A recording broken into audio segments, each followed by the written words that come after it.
welcome to another episode of the Billy Ho Show.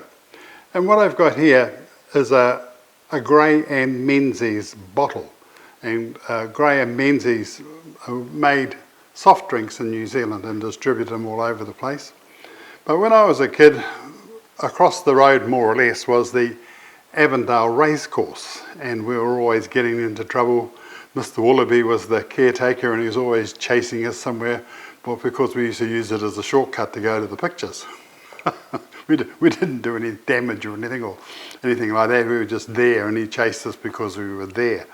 But anyway, these Gray and Menzies bottles, people would buy them and have a drink, and back in the day you got threepence. So if you took a bottle back to where you bought it from, they gave you a refund of threepence. And so when a man bought or a woman bought the bottle of drink at the racecourse on race day, they'd take it away and drink it, and we'd follow them and just stand beside them and say, "Can I have your bottle when you're finished with it, mister?" And you say, "Yes," or "Bugger off, you little shit." But anyway, 9 times out of 10 we got the bottle, and we'd take it back and get threepence, and then we'd take the next one and next one. But we made something like about 10 shillings on the day, which is probably equivalent to about $100 these days. When you go to the pictures these days, it can cost you up to £4 in the old money for an ice cream. Who'd have thought £4, which is pretty much a week's wages, for an ice cream? But anyway, as I said, back in the day, Gray and Menzies were the people, and after these people, about 1956, the Innis Tartan people came, and they had their bottles, and I think they had a refund on them as well. But in our time, it was Gray and Menzies, they were the bottle. And I've got one here, and they had this little logo on the bottle, which is very well done. But as I said, Gray and Menzies, I think they were stationed in Thames, or Mr. Menzies was in Thames, and then Mr. Gray joined him, and somehow they teamed up and became Gray and Menzies. But anyway, interesting. On Facebook, there's a page called Mad on New Zealand, which is absolutely full of things nostalgic. So go and have a look at Mad on New Zealand, and I'm sure you'll enjoy it. So what we're going to do now is we're going to pop out and have a look at a rubber band drive. And what a rubber band drive is when you had a driving axle on the back of your truck, and then maybe you put an extra axle in that never had a diff, but it was just another axle to help with the weight. So in order to get some drive on that axle, you put a sprocket in the middle, put the other wheel on, and then you had this V-belt drive and that drove that second wheel. Some say it was good, some say it was not so good. Some people say without it we got stuck, and with it we didn't. And Uncle Harry was saying a lot of loggers had the V-belt drive as well. But we've got one down south of Geraldine, so let's go and take a look at that. With me is Craig, and Craig, welcome to our little show. And what we've got here, folks, is a 55 Thames Trader. And this is the one that came after the one we all know and love with the little short bonnet, and before the D-Series Ford. And I think the Ministry of Works had a lot of these. Oh yeah. They were painted orange and white. Oh yes. Back in the day. Yep. But this has had a life. Your father had something to do with it? Yes, he owned it up till about 20 years ago, and I believe it was originally built as a log truck, and it carted logs at a Virral forest to Timaru, I believe. Okay. Yeah. So pine or native? I think that would be pine. Yeah, I'm not sure. Wow. And I guess that's why the tandem drive setup was fitted to it. Yeah, it's unusual to see a 55 with tandem drive. Yes. Is it a 2-drive or just one driver and a lazy axle? It's one drive with a lazy axle and then belts between the wheels. That's called the rubber band drive. Yes. Yeah. Yeah. We were just talking about that. Are they still on? The belts aren't on, but the pulleys are there. I think we should have a look at that. Yeah. Yeah, the old Uncle Harry used to say that the loggers and all, they just wire one drive, and in order to sort of get the second one going, they had what was called a rubber band drive, which is like a belt that goes between the two wheels, and like you're saying, there's a driver between the wheels to make it go, just to give it a bit more. Yeah, a bit extra. Yeah, have a look at that. There it is, folks. It's a little pulley in between the wheels. Look at that.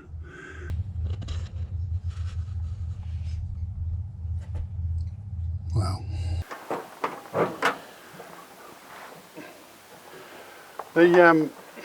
as time evolves, so does the panels. But I think British, they all seem to be using the same, the same dials and gauges and what have you. Yeah.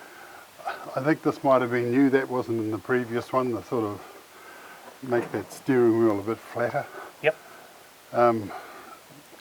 The gear stick, that's got a Eaton, it was 4, 5? Yeah, it's a 5-speed gearbox with a 2-speed diff.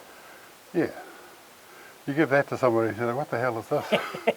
Mind you, you get in a modern truck today with its, with its gearbox, little switches and God knows what all over it, and you think, oh.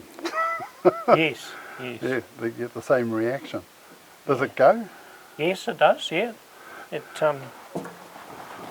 got the 330 D series motor in it, which the last of the K Traders had. Oh, okay, yep. I'll just start it up. Yeah.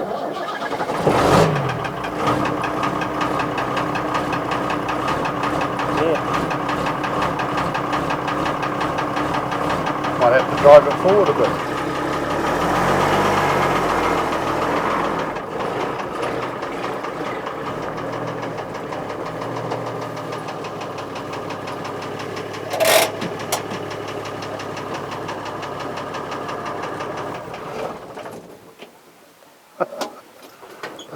That takes you right back, doesn't it? Yeah. Because this, where was this, about 1960, 61, 62 thereabouts? I think it's about a 64. Oh, okay. Yeah, it's about the last of the Traders. Wow. And what came after that? The D series, and then what? Not much else after The D series and then the N series Henos. Right, right, yeah. Yeah. And then we're getting more into the more modern stuff, yeah. Yes. Amazing. I think the railways may have had these as well, just thinking outside the square. Oh, yes. I know they had Bedfords, and they had little tray things on the top to put the tarpaulins in. Oh, yes. Yeah. Yep. Logs. So what happened after the logs? We don't know that period. It was almost sort of decommissioned when Dad bought it, and he got it up and running. Yep, so we used the last of it. Yes, the 10th of its 9 lives. Yeah. Oh, we better have a look at this engine. A lot of guys said, where's the engine?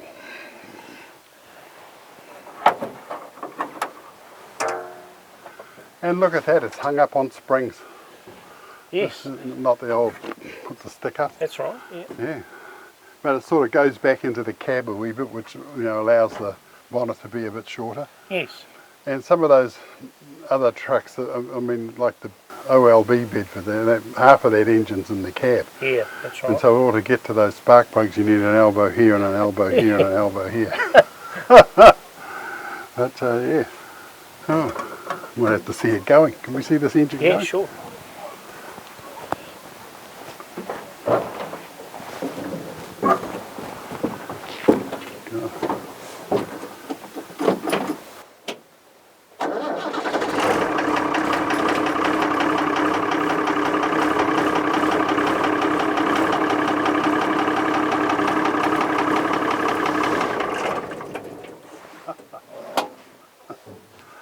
Well, that makes a lovely clattering noise. It sort of brings back the memories. The other clattering noise is when you miss the Eaton and the diff goes clunk. You ever do that? Yes, you soon knew when you got it wrong. Absolutely. Yeah.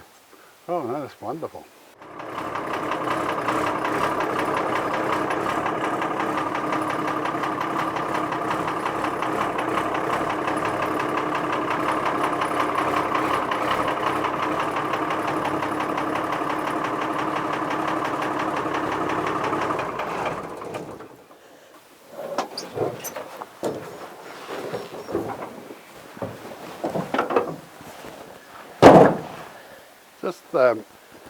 Just on the front here, there's a little tow bar.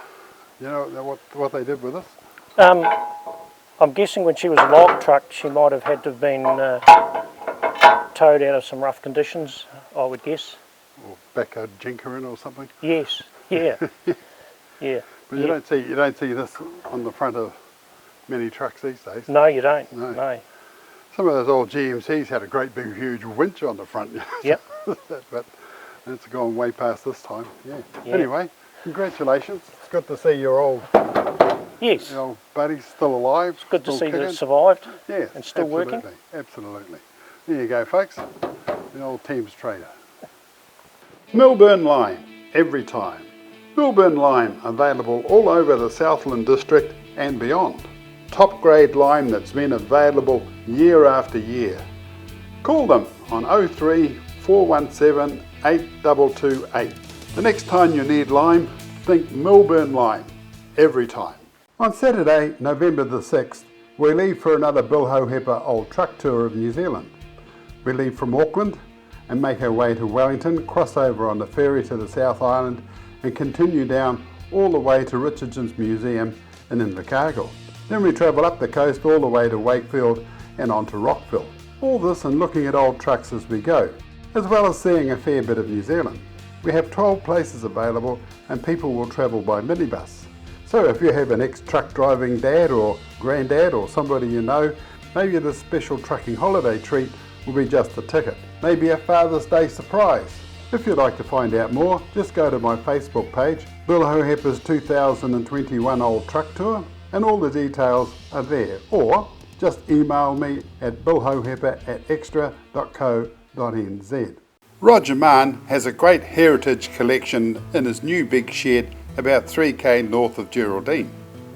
It's not open to the public yet, but if you'd like to visit or you have a group that would like to visit, just call John on 027 246 7466.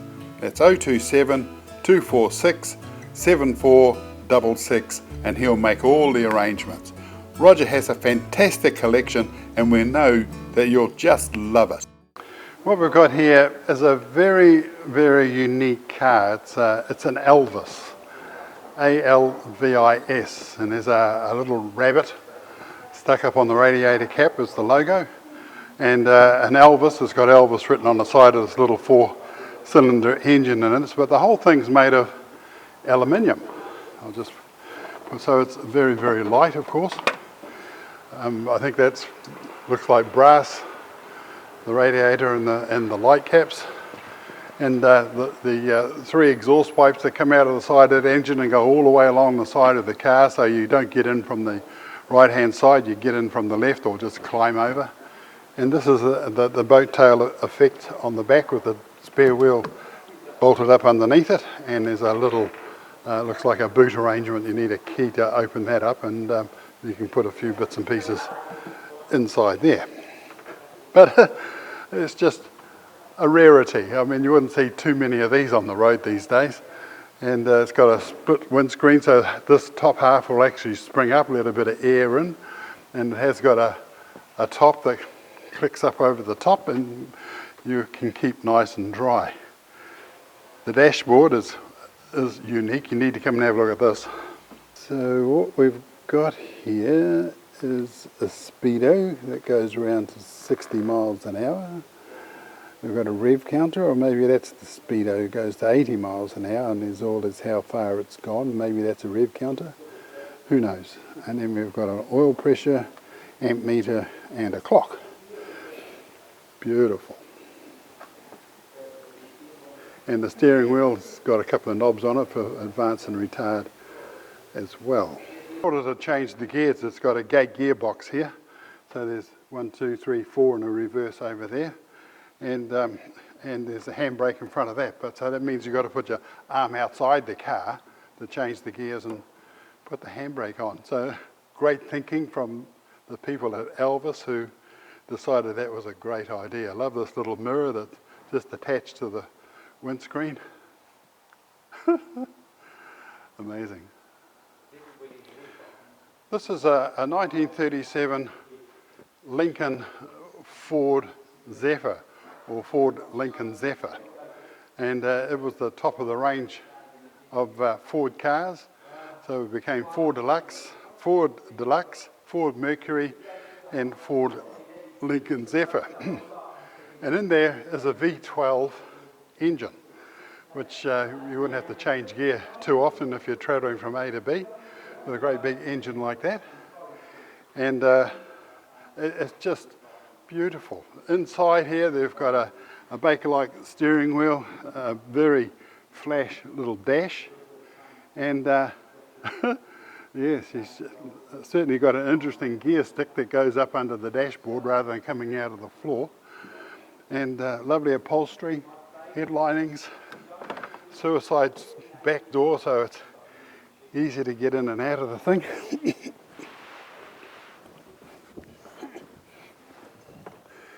So sitting in the back of this thing, I'm feeling a bit like Lord Muck. Little straps to hang onto, swinging around corners. There's no seat belts, but it has got lovely little armrests, and so sitting in the back of this is absolutely, go to sleep material. Anyway, I'll jump in the driver's seat and we'll see what that's like. So we've got a glove box and ashtray and temperature, fuel, oil, amps, speedo. We've got the light switch, just pulls out there like that, lovely. Throttle, choke, and a cigarette lighter in 1937. Isn't that amazing? And next here we've got the gear stick that doesn't come out of the floor, it comes from underneath the dash, and first, second, third and reverse. I think it'll probably be 3 gears. And another glove box on this side, and the Lincoln Zephyr logo in the middle of the steering wheel, which is amazing. Another dash glove box in front of the driver. So there you go. Let's have a look at that engine. On the side here it's got this teardrop Lincoln Zephyr logo. In here we've got a V12, a very sort of narrow V12. It's got a generator sitting up on the top, air cleaner and everything else that you need. You can see the floor when you look down there, but having a generator sitting on top of the engine like that, I guess if you're going through water, nothing's going to get too wet. So yeah, nice radiators tucked in there, and a couple of horns up under the bonnet. Let's see if they go. I'll push the button and see what happens. Nothing happens. Might have to have the key on, but anyway, they're up under there. Like most Fords, this little aeroplane on the top here, you just sort of pull it sideways and it opens up the bonnet. So there you go. Very, very flash car in 1937. In 1948 we saw another Lincoln Zephyr in a shed down in Whakatane, and it too had a V12 in it, but I'm told it's not the same V12 as this one. But anyway, great to see one. Very flash car in its time.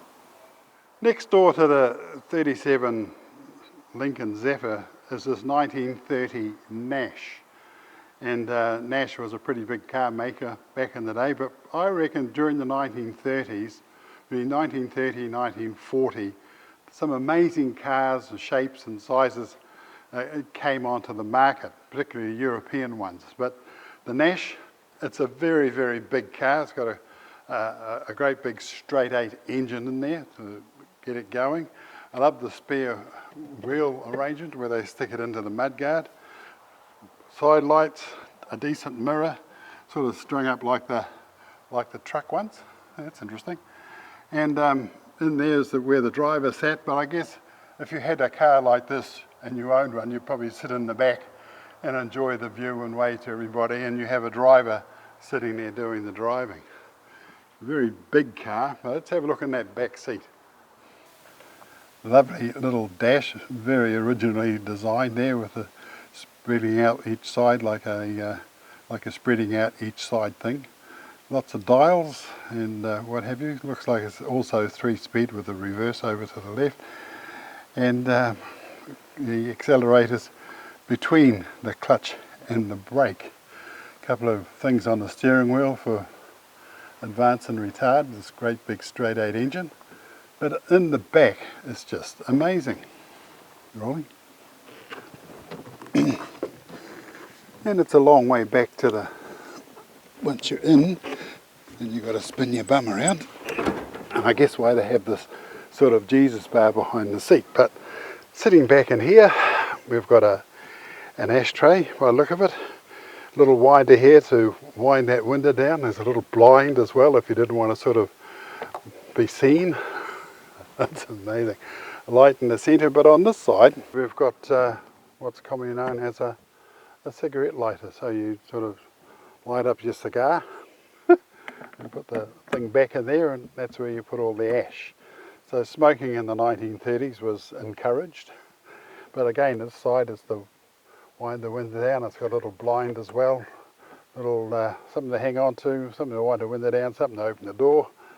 And isn't that just lovely? So you're sitting here with your legs spread right out and try not to go to sleep.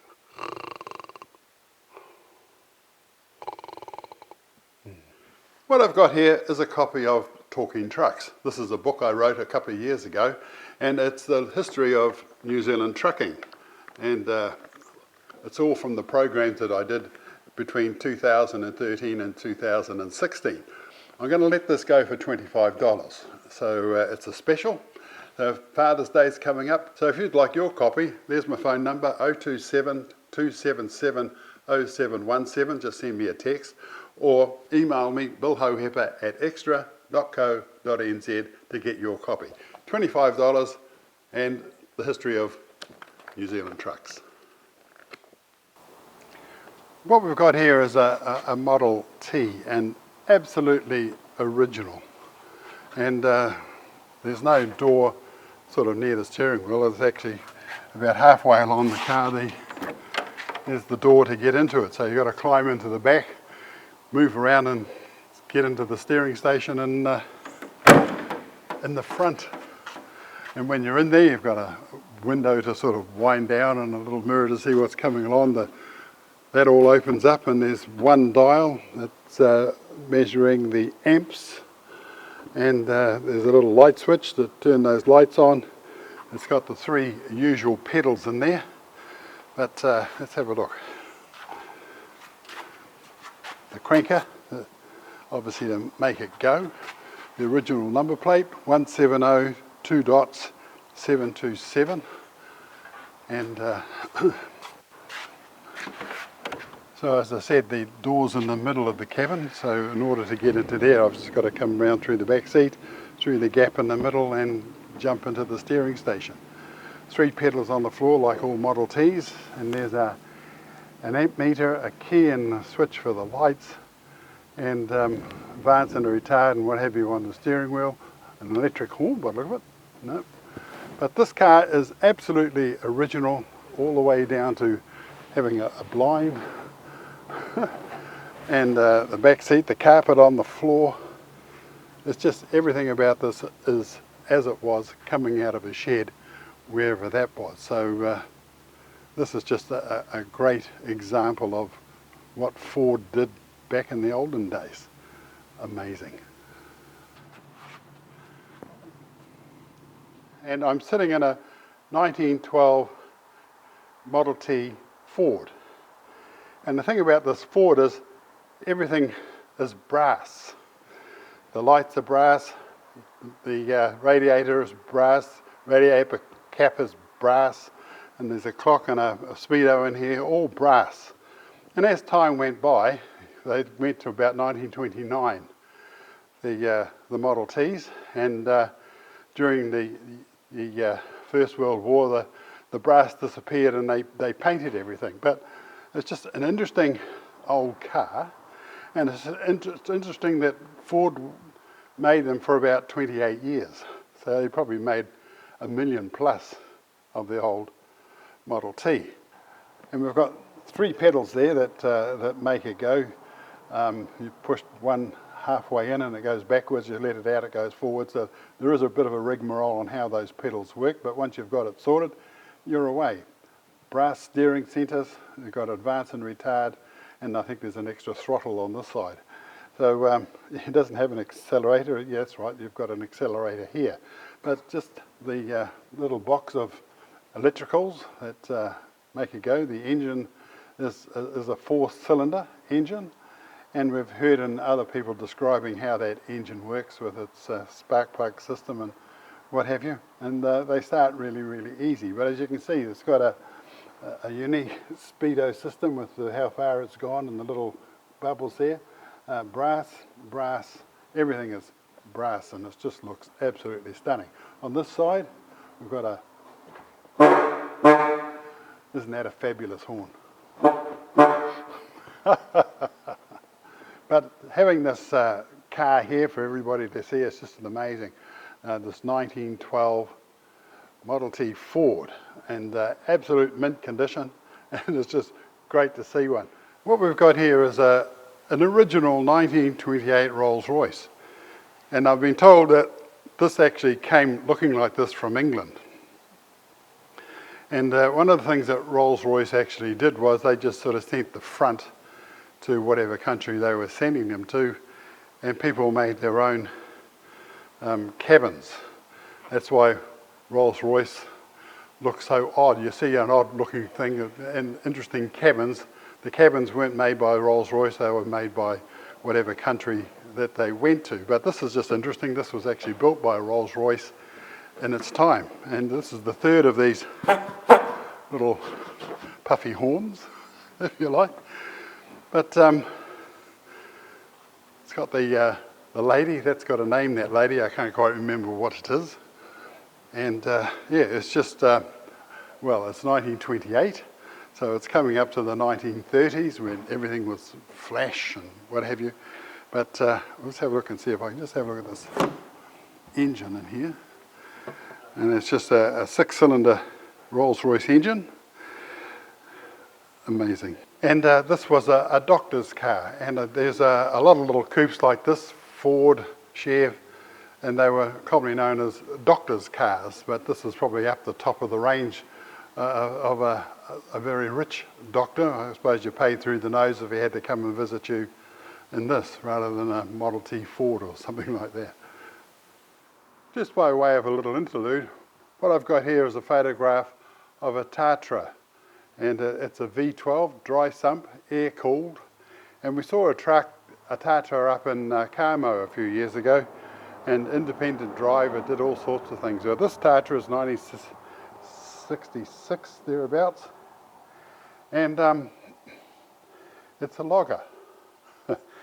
And it's towing very long logs, and if the guy said if they were dragging on the ground, he just got a chainsaw in the truck, he just sawed the bit off the end so they didn't drag on the ground.